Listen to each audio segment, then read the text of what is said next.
Trust is not something that can be measured, unfortunately, but but like I said, developing relationships, if you're not studying how to develop relationships and taking this seriously in an authentic way, and not just how can I juice you for my goals and objectives, people detect that super quickly.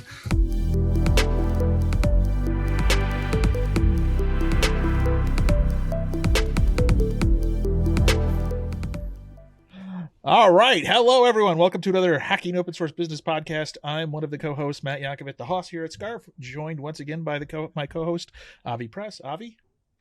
Hello. Great to be here. Very excited for today's episode. Yes. And today we are joined by the one, the only, Bart. Bart, welcome. What's up? Super good to be here. Thanks for having me on. Yeah. So, Bart, for those who don't know who you are, maybe introduce yourself. Tell us a little bit about your background. Tell us a little bit about how you got into the open source space, specifically how maybe a little bit about DOK. Okay. Well, I will try to give the abridged version. That's fine. Because as I get older, the abridged version gets longer. But this is a long podcast. Okay, cool. So cool. Then I can't go back. So let's put it this way. I'm in a very technical space and I've never written a line of code in my life, right? Except for maybe once somebody tried to teach me C# and I did a hello world and that was about it. And so how is that the case, right? I'm originally from the US. I'm from the Bay Area. I'm from Santa Rosa, California, but my family now lives in Vallejo. Shout out to my family. And when I was 22, I had just finished my degree in religious studies, which I ended up studying. I went to the University of California at Santa Barbara, and I wasn't really sure what I wanted to study. And I kind of bounced around different topics, and I ended up continuing to take those classes about all different kinds of religion and also politics, sociology, and all the different elements involved in it, which I can explain a little bit later, has a lot to do with community. And from there, I also got involved in music, playing in different bands. My parents made the mistake when I was 12 years old of asking me which instrument I wanted to play. So I said drums, and I started with that. Then when I was 18, I picked up, started with guitar, then bass. So I finished college. It was 2008. Guess what happened in 2008? Financial crisis. And so religious studies degree, majors were super high in demand. And I moved to New York with my girlfriend at the time because she wanted to pursue a career in theater and is still trying. Can't say succeeding, but trying. So good for her. And while I was there, I got my first out of college job at a restaurant. So I worked at a restaurant, was there for a bit. And I also started playing music in the street, and also in subway stations because New York gets cold. But while doing that, one thing about community as well too, you learn how to engage with an audience, and that was a really important thing to learn. I had also been my parents put me in theater classes when I was a kid, so I had didn't have too much stage fright, but a lot of it is learning how to interact, what's going to catch people's attention, engagement, all these things we talk about a lot in community. So I learned those lessons sort of the hard way, and I was actually doing it as well too because I needed the money. Paying rent in New York was no joke, and a restaurant only pays so much. So after that, relationship didn't work out. Moved back to California. While I was in LA, I was there for 6 months. Decided that I wanted to study Arabic. So while I was working at a school, I was studying Arabic with the idea of maybe if I learn Arabic well enough, I can go to an Arabic speaking country. I moved to Egypt in June of 2009 with the intention of spending a month there. I ended up spending a year. While I was there, I met the person who's now my wife. She's from Spain. So after a year of living in Cairo, we moved to London. She had applied to get a master's degree there. I did as well. We spent a year in London, and now I've been in Spain for 11 years. Spain, when I arrived, didn't know Spanish. Financial crisis was still very strong in Spain. So the only job I could get was as an English teacher. But also, once again, you learn how to interact with an audience, engagement, planning objectives, lots of things that get involved in community. You have to have a group focus, but can also personalize different things of that nature. And a lot of my job too was sort of being an underpaid psychologist of listening to people's problems. So those are a lot of skills that once again build towards this sort of community role. I also started doing private classes. I was teaching in companies. I started a YouTube channel about teaching English. Once again, getting comfortable in front of an audience, a lot of very bad metrics, was not a very data-driven project in terms of understanding. I just wanted to do whatever I wanted. Then we started shifting the content and focusing more on my experience living in Spain. That then caught the attention of a British software development company that had an office here in the city where I live. And they're like, well, we need someone who can help with communication. We need someone who can do outreach. And so they contacted me and offered me a role to be doing talent management, which would involve part of it recruiting, but also developing internal training programs, liaising with other universities and companies, and organizing events. So I had never organized anything bigger than a Christmas party. And all of a sudden I was being told, you need to organize technical meetups and bring people to our office to talk about whatever they want. It was very, very open. Most of the time we didn't have speakers from the company because they were too shy and didn't want to talk. But other people that were more experienced did. So that's how I started building a network of people in that space. That then I worked in that company for 3 years, started working as a freelancer 4.5 years ago, and doing the same thing for that company, for other companies, what I'd done for that company. And also got into video production. So that helped, not on the technical side, but on the storytelling side and working with the customers. And then 2.5 years ago, I got a call from a friend who's an American who had been living in the same part of Spain saying, hey, I got this community called the Data on Kubernetes community. I'm not going to be able to continue with it. Are you interested? And here I am today. So that's kind of how I got here. And it's been quite a journey since then. And Matt, you were definitely one of the people I met in the first few months of that experience. And oh, how things have grown and changed over time. But I'm very lucky to do what I do. I really, really like it. I'm constantly learning new things. I wish I had taken the time to study community more when I got into it, and particularly online communities, because I was in the middle of the pandemic. So things were very different then. And we've done a lot of stuff since then. But we can probably talk about that more a little bit later. And so, the community that we're talking about, Data on Kubernetes, tell us what that is, because that's where you've been for the last 3 years. That's kind of the end of the journey now for you. Well, that sounds very depressing. This is the end of the road for you. No, this is where we are right now. And if it is, so be it. Yeah. Maybe this will last 30 years. There you go. Yeah. Tell us a little bit about the Data on Kubernetes community. Very good question. So the Data on Kubernetes community got started in July of 2020 when different folks in the open source storage and open source database area realized that it was possible to run stateful workloads on Kubernetes, meaning database storage, and now other workloads like streaming, ML, AI, analytics, things of that nature. But in the beginning, it was tough times. Like there was the general way of thinking was that Kubernetes was not designed for stateful workloads. This was going to be really, really hard. And there was a lack of talent. There was a whole slate of issues that were, stacked up against the idea of doing this. And so like I said, they was, very much, very, very technical. Some people refer to it as being deep tech, or, like just not your average sort of tech stack that people are going to be familiar with. So when I started, we were 120 people on Slack, the vast majority friends of the organizations that were there from the very beginning that were helping out with their contacts and saying, hey, I know this really smart person who can give a talk, which is once again a really important thing in community. When you start, you've got to connect with, your friends, family, and fools, kind of like a startup, right? Like you got, people that are going to be easier to entice or say like, hey, can you do me a favor in some ways? Because I want to get this off the ground. And I know that you have some interesting things to say. That being said, in the first talks, I was absolutely petrified as someone who's never written a line of code, talking to people about really, really technical stuff. So what you do is, you source questions from their coworkers or people that are also in the space, or you dive into Stack Overflow, or you look at GitHub, you try to be as resourceful as possible.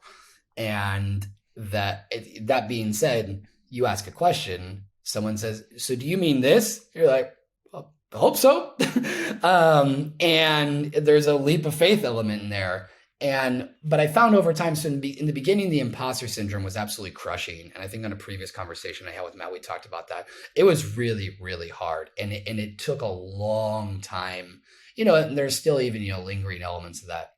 But in the beginning, it was really, really hard. But over time, I realized if I was totally transparent about my background or lack thereof in a technical sense, people are totally fine with it. Like if you're friendly, if you're welcoming, there are other elements that are so important when it comes to community that I would say I'm living proof that it's not just about having a technical background. It's helpful. And I've learned a lot from talking to people like Matt, as well as other community members over time, that can put things in sort of plain English or give you really good examples. I love analogies. I love comparisons. I love memes, GIFs, when people can humanize these things with experiences that are more relatable. And that's, like I said, that made the start easier than the absolute horror story that it could have been. All right. So we talk a little bit about, imposter syndrome. It is something that I've experienced. I know a lot of other people have experienced it as well. Of course, same. It's often difficult, even after 20 plus years in this industry, to, hit something you don't know quite as well as someone else, and then you feel bad about not knowing it. And I think that's one of those things that it's difficult, even for someone who's been in this, for a while and has been fairly successful. Yeah. No, I think it's, like I said, what I've noticed is that it can pop up in many different ways, these sort of overtones and undertones of hostility. And there's a certain call out culture that can happen in forums and Slack and Twitter and many other places. That who knows the most, pride, ego plays a role in that, which is also just a reflection of insecurity. But I think it's important for community members to know that that can happen, and that tension can exist, and that they have to be able to, to jump in. My master's degree was actually in conflict studies. And if you're in community and you're not aware that you are going to have to deal with conflict, well, you better do some reading, because it's going to happen. People will disagree. Vendors have strong opinions, sponsors can have strong opinions, people that you really like and care about can have strong opinions. And you may have to knock on their door and say like, hey, we have certain guidelines, we have a code of conduct, and it's nothing personal, but I have to respect this as someone who's sort of, a guardian of this space, in order to make sure that everyone's psychological safety is being protected as much as possible. There's no silver bullet. There's no, one size fits all solution, but it's got to be kept in mind that people are going to suffer from that. And a lot of your lurkers, in a community, are people that might think like, I would like to ask a question, but I don't want to feel stupid. What I feel I've taken it, what I try to, utilize as much, being a very much non-expert or a beginner, is that, okay, no one wants to ask the obvious, I will. And to get those things out there. And then those can become great community resources. We've been having interns now in our community for a while. So what we had them do now as a current challenge is to read our research reports. And all they have to do is go in and find the words that they don't know, look up the definition, and then show where they found it, and try to write it in their own words as much as possible. This way they get the confidence of like, I don't need you to learn data on Kubernetes. I need you to go to Google and type this word in, and you'll find it in the Kubernetes documentation or a host of other places. Because of course, then that creates enough confidence that then they're willing to take the next step, which could be asking a more technical question, and also getting to know community members who are more than happy to guide them through some of those more challenging concepts. And for this, that's a good way to get people comfortable. But there are a lot of people out there who might be listening or might come across this eventually who think, well, that's great, but how do I get started? I don't have that resource to tell me what I should even look up. And those who do suffer for that, maybe I'm just not good enough to contribute code or participate. What's your advice for them? That's a great question. And I do a lot of mentoring sessions with young people who are in a position of, I want to contribute, I want to get involved. And one of the biggest problems is not the lack of technical skill, it's a lack of patience and understanding that it's going to take time and that you need to have some kind of a plan. I've been asked the same questions enough times that I've now written them down. And so to say, like, before we talk, if you're motivated enough, answer these questions first. A little bit of identity of what is it that I'm looking for? What am I good at? What are my experiences? What are my biggest wins? What do they say about me as a person and as a growing professional? I don't need to think about becoming a senior SRE in 6 minutes. What's the smallest step that I can take in terms of getting involved? Regarding contribution, there's also non-code contributions. I learned very early on in the CNCF, and I was terrified once again at imposter syndrome. I don't want to go to a contributor experience meeting. What do I know and how could I possibly help? But it was made very clear to me, being in the meeting and being nice is a contribution. Listening is a contribution. Asking, how can I help, is a contribution. And it could be this big or it could be this big or this small. And my first assignment was to go out and interview somebody. And so that just so they could have, a recorded, session with this person. But then I wrote a summary, gave it to somebody else who had much better technical skills. And then they wrote a blog post about it. So it's really just figuring out, well, what are you good at and what do you like to do? And based on that, then you start building the next steps on top of that. Not everybody needs to become a DevRel and have a YouTube channel and a Discord and like all these other things. That's not necessary. It's not it's like you want to play basketball. Like not everybody has to be Michael Jordan. Like there are lots of different ways that you can be involved in this. And so being open to that is something that I try to do. And I've been lucky enough to give talks about this in KubeCon and other places with other people about, learning in public and the non-code contributions that people can also put forward. And so I think a good community, one of the things I can't stress enough, and I learned this because of working in talent management and human resources, onboarding, you only get to do it once. So don't screw it up. And when I say that, I mean, when people arrive, they need to know what are the options? How can I get involved? It needs to be made very, very clear because those moments are precious. If people don't feel like there's a clear path, what's that first contribution going to be? Is it go introduce yourself in this channel, go talk to this person, watch this short video, make it super easy for them to have a win. And so that then they feel like, okay, this is a place where I feel like I want to be. If it's, I don't know what I'm supposed to do, I'm seeing a bunch of technical jargon, I'm feeling overwhelmed and I already have imposter syndrome, I'm not going to be there very long. Yeah. I'm curious. So how do you think about when, whether it's growing kind of a brand new community or something that's, a little bit more mature, like where you are now, balancing having things be very, like welcoming for people who are much less familiar, beginners in this tech versus people who are much more established, actually, get, very veteran engineers or, whatever that might look like into the community. Is a lot of that work actually the same? Do those things end up being very different? How do you think about balancing those two things? That's a wonderful question. And at the end of the day, of course, data on Kubernetes is day 2 operations on Kubernetes. So our target audience in general, in terms of thinking about personas, now that the workloads are spreading out a little bit more. So, interacting with ML ops engineers and people that are in different spaces in the beginning weren't necessarily much, as much, part of the conversation as they are now. But it's true is that make things really easy for beginners, but then also as well, like people that are really, folks that are very advanced, they don't need to know, what's the definition of CSI or what's RBAC or things like, they know that already. So how can you, one of the best ways to figure out what they're interested in, ask them. and so, there's the qualitative, quantitative, debate that always goes back and forth. Surveys are great. A lot of people don't want to respond to them. And in order to get the qualitative, that means you need to be doing relationship building, have trust. It also means having a network of people that you can say like, hey, can you give me your most brutal feedback about how this is? Because you have eyes that I don't, and you're going to see things that I'm not aware of. Assuming that you know everything that's going on because you've got Orbit installed or some kind of tool, it helps. It's good. But the qualitative part is essential. And so thinking about understanding those personas, what their needs are, what their pain points are, what their obstacles are, why are they joining your community? What do they expect? And as often as possible, making them part of the conversation so that they know that they're being listened to. Those are the things that are going to give you extremely valuable insights that then when you act on, your key community members that are the ones that are, whether they're named ambassadors or not, have influence. If they feel motivated and they feel like they're being taken into consideration, unfortunately, you can't do it for absolutely everybody, but there are people that you can identify that are already doing the community work for you. Not in the sense of like, oh, I don't want to do this, so luckily this person's there. No, where's the added value that I as a non-technical person can't possibly provide, but this person can?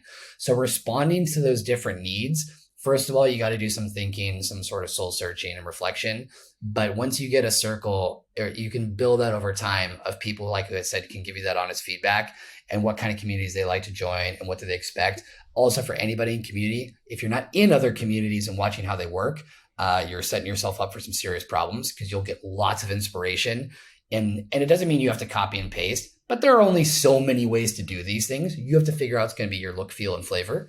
But I think those are really, really important things to keep in mind. What's a community that you've taken inspiration from in some way or another? Like, can you cite any examples of like particular things that you've drawn on from any other communities in the open source space? That's fantastic. And I would say, going back to my experience in the CNCF, like I said, in terms of understanding the beginner side of things and the complete, newbie recently arrived, and there's still a lot to be improved on that process. I was very fortunate that I was kind of taken by the hand by some wonderful people in the CNCF who brought me in. Most people don't have that experience, but that's been good. It's also a way to see a very large ecosystem, and that sometimes gets tricky to navigate, and sometimes and it's only normal. I think somebody said yesterday there are 170,000 people in the Kubernetes Slack, and I don't know how many active users, but close to 100,000. So that, when the bigger it gets, some things can slow down. Other communities though, so this is cool. So like I refer to digital also as well to non-digital communities. And so I really invite anybody who's in community. Yes, read the articles and the DevRel books and like all that kind of stuff. That's great. Like, don't get me wrong. Like, you're going to read John O'Bacon. You're going to read Mary Thingwall at some point. Like, that you're going to, cross paths with that material. But they, I think, also talk about, non-digital communities of, people that, whether we had somebody on, one of our community members last week talking about a book club that she's been in for 25 years. Why do people keep showing up for 25 years to keep reading books?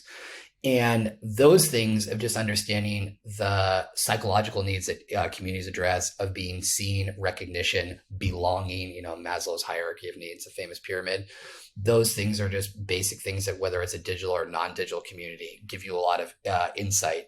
One that I would say, though, in the digital space would definitely be the MLOps community that was started by my friend Demetrius, who's the one who got me into the Data on Kubernetes community. It's just a very well-oiled machine. Local meetups all over the world, has scaled very impressively. And then, and also seeing, because a lot of communities are going to have some kind of content. And so, and that's helpful too, is seeing like, oh, well, this person does these really short videos, or this person does AMAs, or this person does, lightning talks. Those things help you out to see like, oh, well, based on the people that I know here, I think I could actually spin up something like that. So I would say those are definitely sources of inspiration. I could probably list off a lot more, but I really do insist, keep the balance of keeping your eyes open to, because we're surrounded by communities. It's like a tribal human, I don't know, whatever you want to call it. Like, I'm sure there's a lot of studies on that, but the need to belong, the need to have support, a network now more than ever with all the layoffs. I mean, like all these things. And in general, there are relationships that are built up over a long time and lots of experiences and interactions. So one thing I talk about a lot with community is architecture. How can you design the space so that the things that you want to happen are going to happen? And, like, in order for conversations to start, in order for people to know where they need to go, in order for people to get a chance to, guest blog and all those things, you want to make those as clear as possible and as easy as possible to navigate, to avoid attrition and people not getting to the places. Not that it's like, oh, I want you to do this. They want to do it, but you need to make it easy for them. So like I said, a lot of it's heavily based on empathy and always getting feedback, because you don't know what you don't know. Now, Bart, you mentioned that you came in a little bit after DOK was started, but when you started, I remember it was so small. It was a startup, right? Yes. There was no sponsors. It was a few folks who interacted on a regular basis. But how was that initial kind of like experience, starting from near zero to start to build up to what DOK is today, and to get those people? How did it feel to get that first person who interacted with you and, was on, your stream or on your video, or, what was that like? It was terrifying.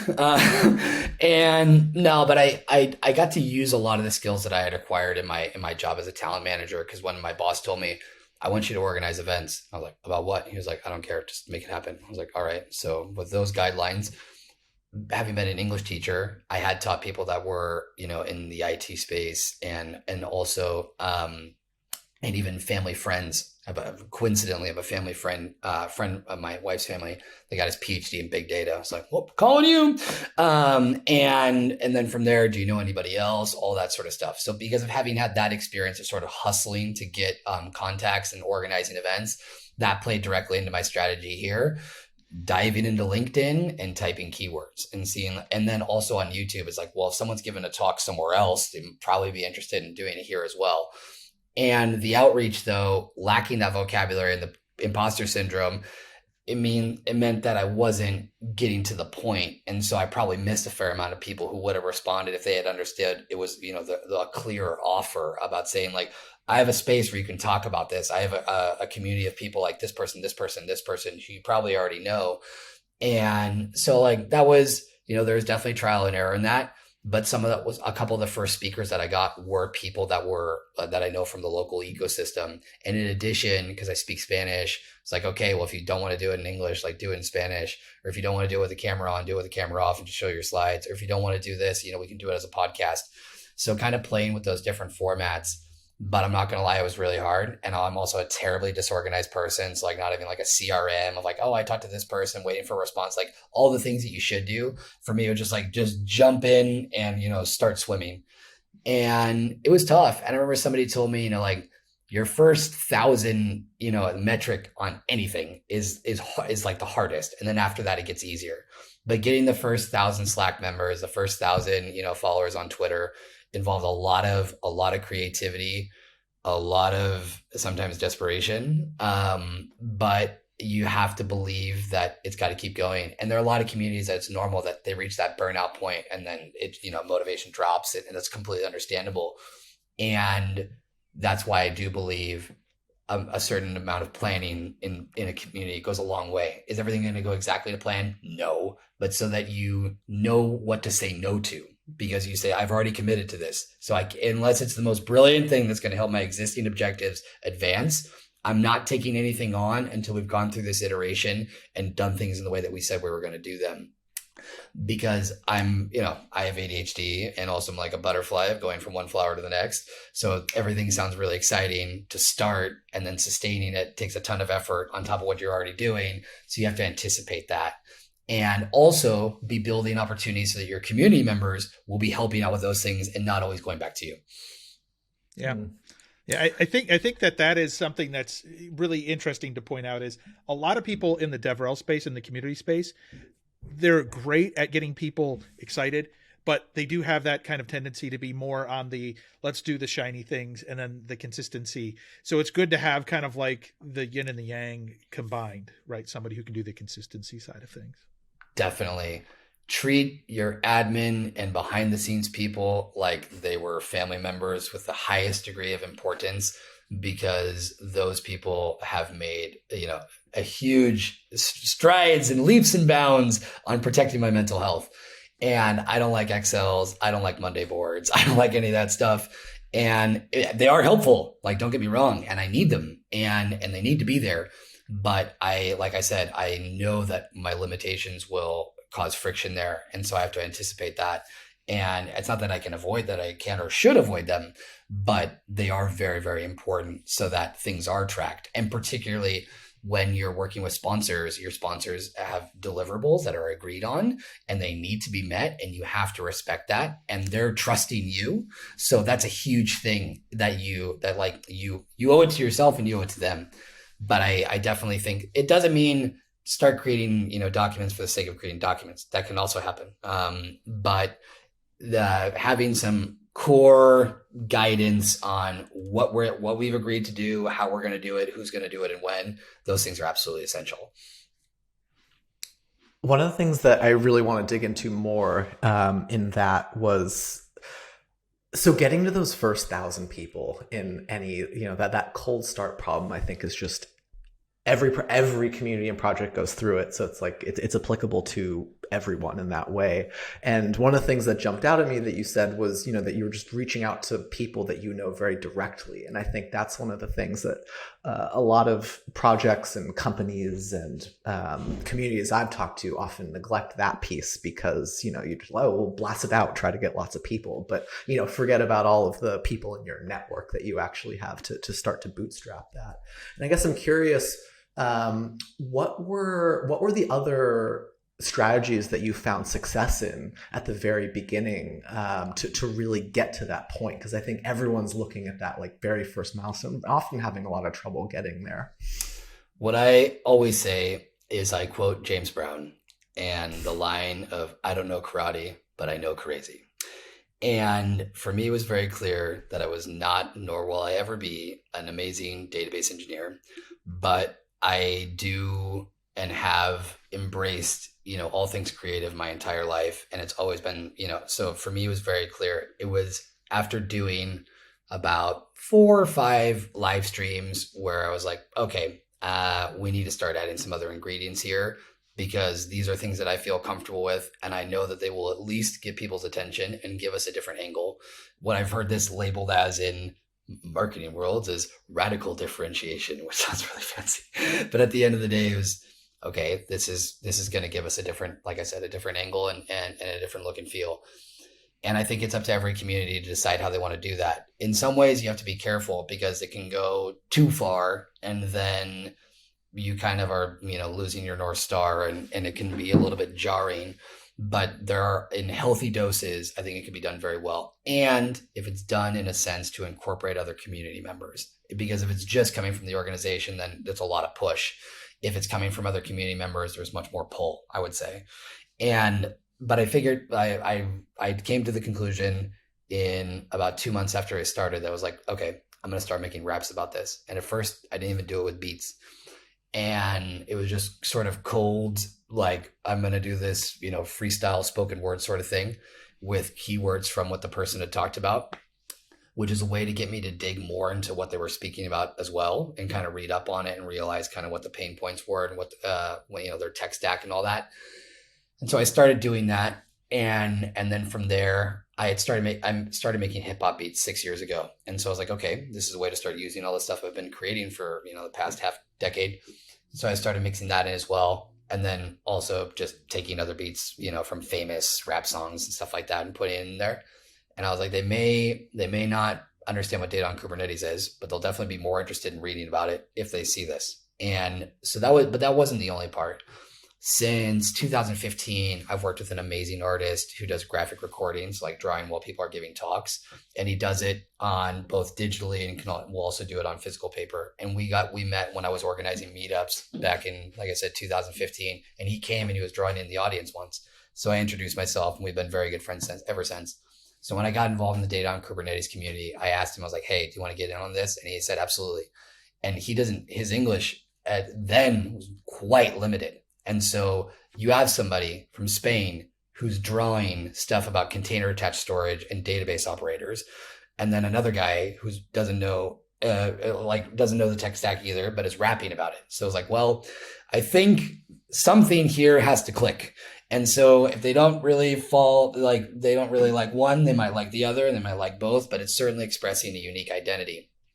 Then from there, I was lucky enough to discover an amazing person named Nellie Toby, because she had done drawings for her sister's PowerPoints. Her sister's an SRE. And I contacted her on Twitter and I said, hey, would you ever be interested in doing some drawings for our community? And luckily she said yes. And luckily my highlight of KubeCon in Detroit was I got to meet her in person for the first time, because she's from Michigan. And she got involved in our community and contributed a lot. She created a coloring book for our first DOK day that was online in 2021. And once again, adding to this, but it's seeing where is it that other people can help out based on the stuff that they're doing, and that everyone has something to offer. She was a complete Kubernetes beginner. She had studied software development in like a couple of boot camps, and now has a job as a software developer in a pretty good company. But like I said, it was just kind of lay of the land. Everyone's got something to provide. How can we tap into those resources? And it's about sharing that passion, right? So you're passionate about music. So being able to share that helps amplify it because it's authentic. It helps make you real. And I think that goes a long way, because people want real. They don't want someone who's just going to be a shill for a company or an organization or something else. I think that realism is really important.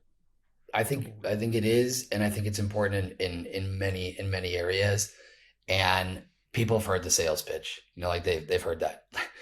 The thing that stuck in my mind most recently was being at KubeCon and walking by a booth and almost receiving like pickup lines like, "You using Terraform, bro?" And I was like, unluckily for you, no, nor will I ever be.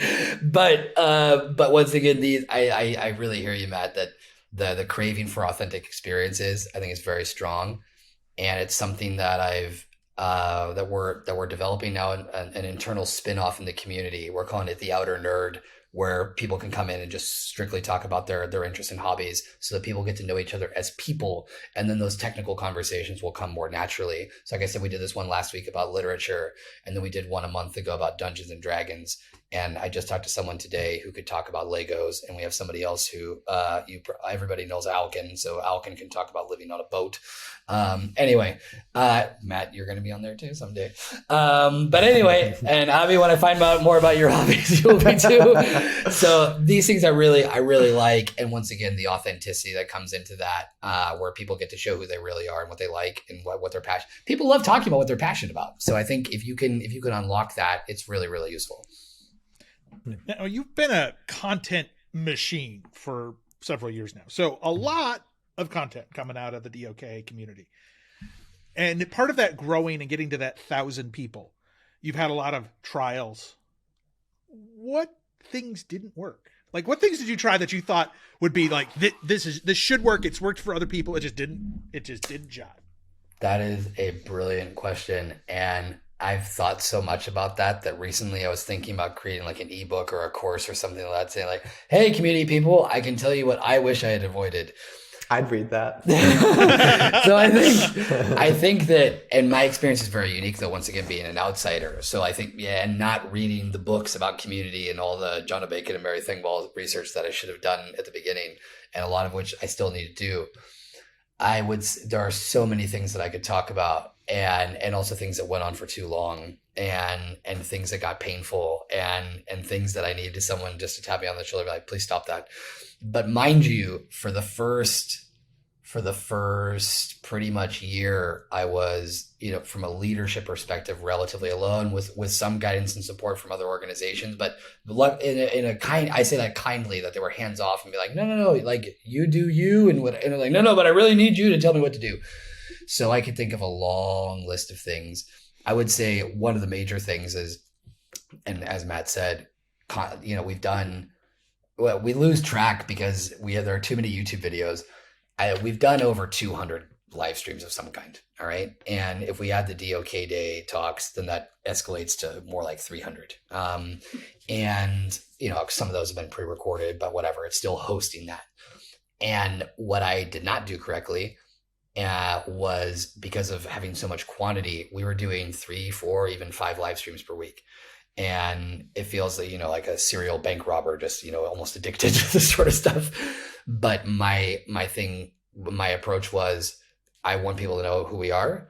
And that also meant that, but there was a very, and this is, I will say this, and this is the first time I've said this, is that it was disrespectful to our community members because of going over quantity and not the core focus of the community. Yes, general Kubernetes knowledge is good. I met a lot of nice people. I met a lot of amazing people from the Kubernetes ecosystem.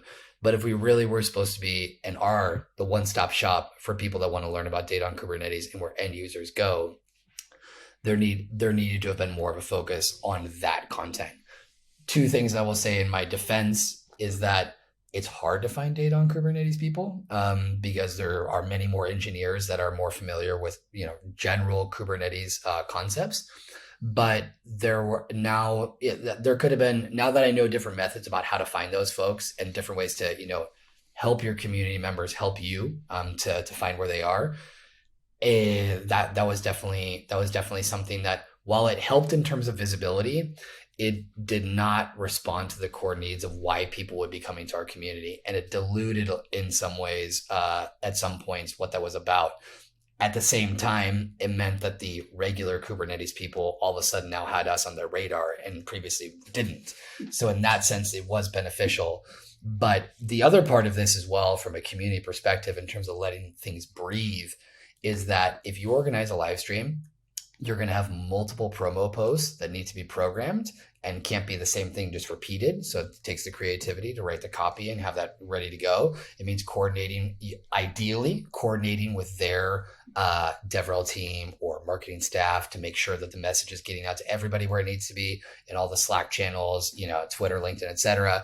It means having all of the key questions sourced so that you're ready to go and make sure that those are there. It means that you're building in unique moments into your content to have as quote like bite-sized videos, like 30 seconds to a minute. And when you're generating that much quantity, it's very hard to keep up with that. So you end up with a lot of things. I don't want to say it's not a content cemetery, but it just means it's going to take much longer to get to that. And so that was something that, like I said, was not something I would recommend. And once again, the element of planning here that can be beneficial. The other thing was doing so many things live and not taking advantage of a lot of the value that you can get by doing pre-recorded.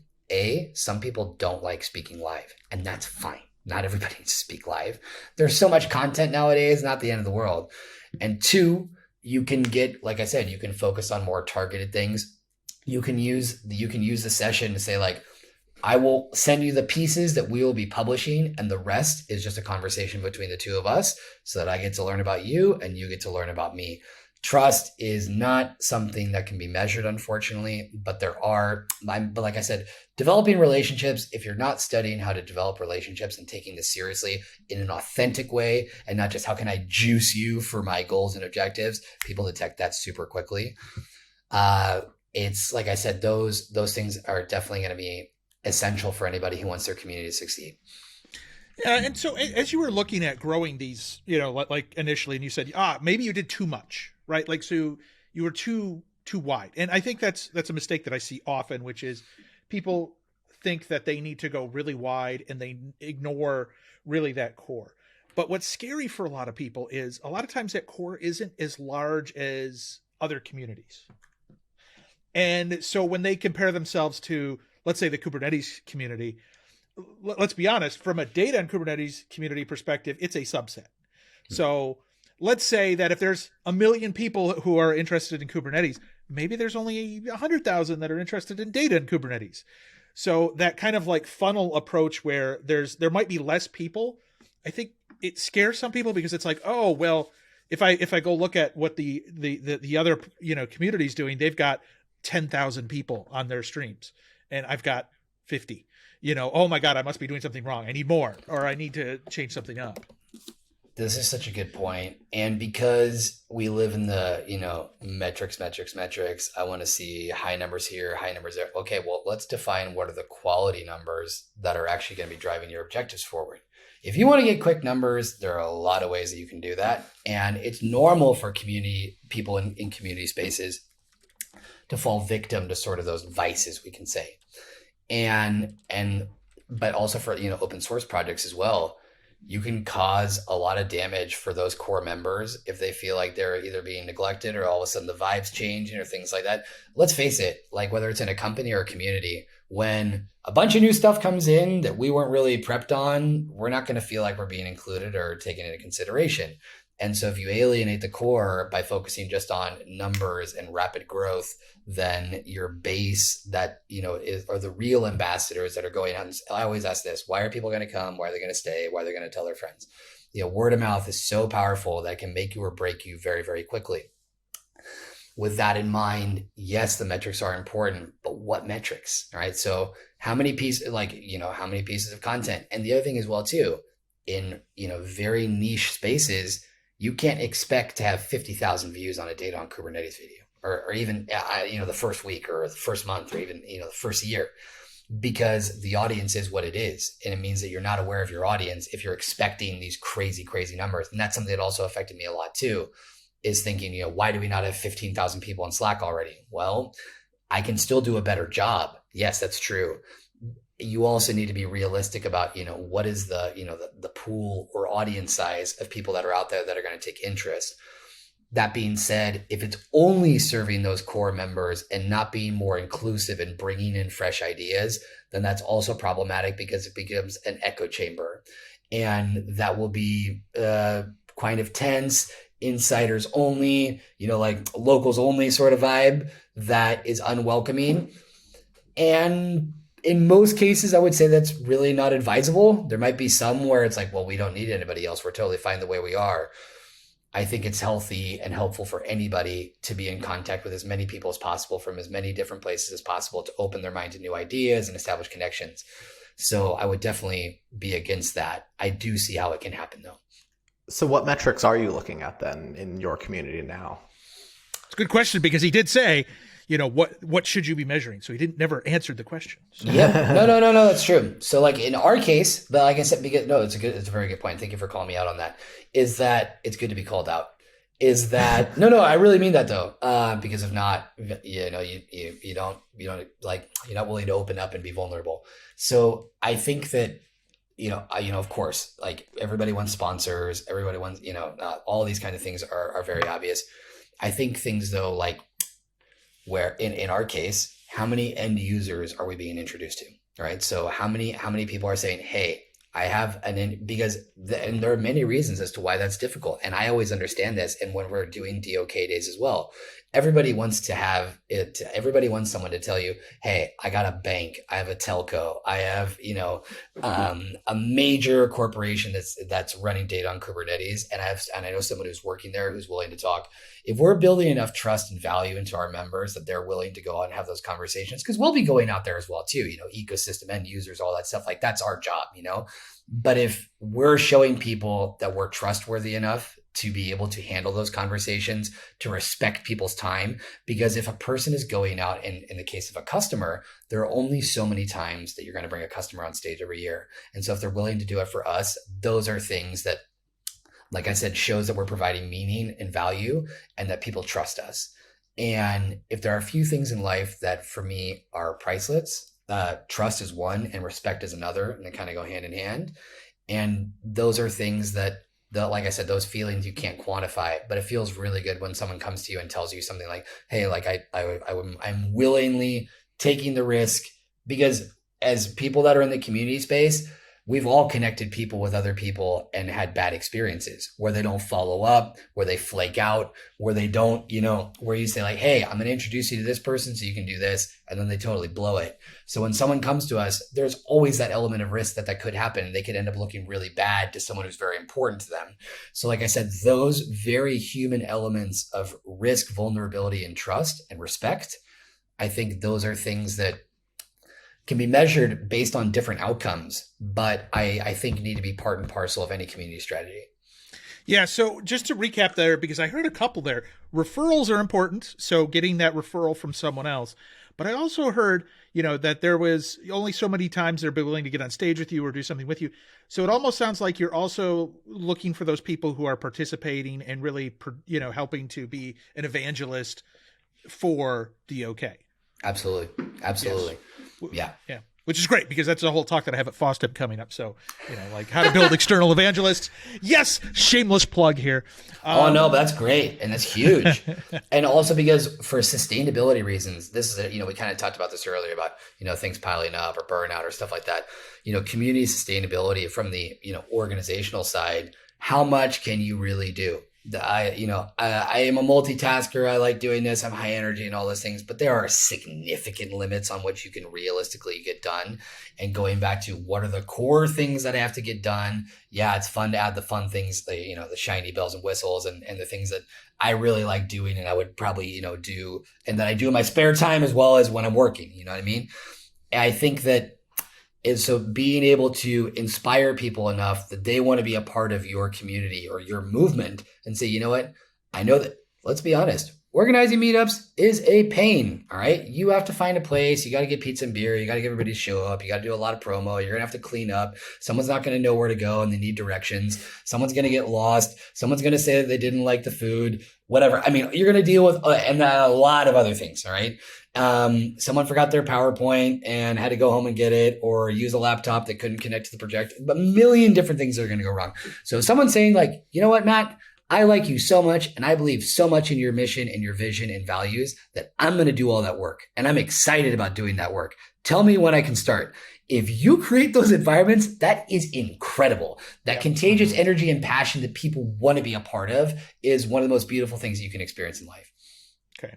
Well, Bart, we're really kind of out of time. Do you have time for rapid fire questions? Because that's how okay. Rapid fire questions here. Let's get these out of here. What's the open source tool that you use the most? Oof. I'd say Kubernetes, but that'd be a total lie. Well, you might talk about it the most. That's Yeah. probably the one you talk about the most. But what tool do you use the most? I may need a hint on here. I don't know which open Chrome? source tool. Everybody says Chrome. I was gonna say It's Chrome kind of a or- cop-out. Chrome, but, and because I know other people say Android because I don't use an iPhone. I know that gets debatable fair, too. Yeah. yeah. Okay. First concert you went to?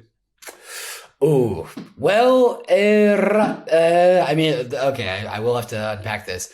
Big concert, local concert, family concert, my own concert, piano recital. Does that count? Big concert, like some name Yeah, that yeah, people would know. Big, recognize. okay, big concert. At the age of 14, I saw the Brian Setzer Orchestra. Oh, okay. There you go. Yeah. There you go. Okay. If you were going to pick a theme song, what would it be? Oh, that's tough. Got like a whole soundtrack for that. You should publish that soundtrack Yeah, and put the first song as your theme song, because then you can answer that really quickly. yeah, I know.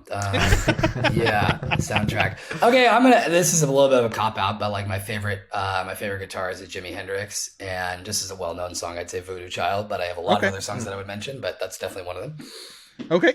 So as you've been working in the community space, what have you seen change over the last year, and where do you see things evolving in the next year from the open source perspective? Wow. So in terms of things I see changing, Rapid fire question. yeah.